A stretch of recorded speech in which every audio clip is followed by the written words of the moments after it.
ഞാനീ പോകുന്നത് നമ്മൾ വിയറ്റ്നാം സൂപ്പർ എയർലി ചക്ക ഞാൻ നേരത്തെ വീഡിയോ ഇട്ടിട്ടുണ്ടായിരുന്നു. കുറച്ചധികം ചക്കകൾ പിടിച്ചിട്ടുണ്ടായിരുന്നു. പക്ഷെ അത് ഇപ്പം അതിൻ്റെ അവസ്ഥ എങ്ങനെയാണെന്ന് ഞാൻ കാണിച്ചു തരാം.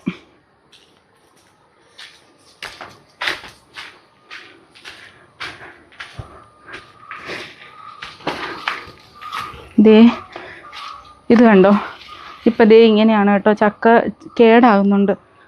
ഒരു ചക്ക അത് താഴെ ദേ ഇങ്ങനെ വാടി ഇങ്ങനെ പോയിട്ടുണ്ട്. അതുപോലെ ദേ ഒരെണ്ണം അതിനകത്തും അത് ചെയ്യാൻ തുടങ്ങിയിട്ടുണ്ട്. അപ്പോൾ അത് കട്ട് ചെയ്യാം.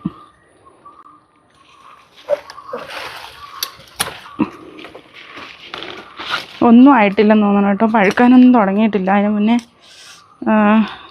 ദേ ഇവിടെ ഇങ്ങനെ ചെയ്യുന്ന പോലെ ആയി.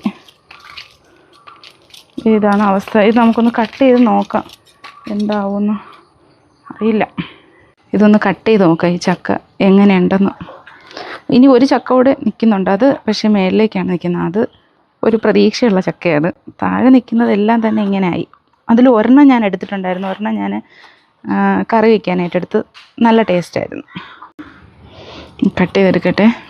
അയ്യോ, ഇത് പഴുത്തിട്ടുണ്ട്. ദേ നന്നായിട്ട് വിളഞ്ഞു കേട്ടോ. വിളഞ്ഞ് പഴുത്ത്. മധുരം ഉണ്ടോയെന്ന് നോക്കാം. അയ്യോ, ഞാൻ ശരിക്കും പ്രതീക്ഷിച്ചില്ല കേട്ടോ ഇത് പഴുത്തിട്ടുണ്ടാവുമെന്ന്. മധുരമായി. അയ്യോ, ഇത് കട്ട് ചെയ്യണ്ടായിരുന്നു. എന്തിനോ എന്തോ കട്ട് ചെയ്ത ആ പഴുത്ത ചക്കയുടെ ടേസ്റ്റൊക്കെ വന്നു തുടങ്ങി. മധുരമുണ്ട്. നല്ല അത്യാവശ്യം വലിയ ചുളയാണ്. ഇതാ വലിയ ചുളയാണ്. കഴിച്ചു നോക്കാം. മധുരമായി. പക്ഷേ ഇതെനിക്കൊന്ന് കുറച്ച് ദിവസം മുന്നേ എടുത്ത് പഴുപ്പിക്കാൻ വെച്ചിരുന്നെങ്കിൽ പഴുക്കുമായിരുന്നെന്ന് തോന്നുന്നു.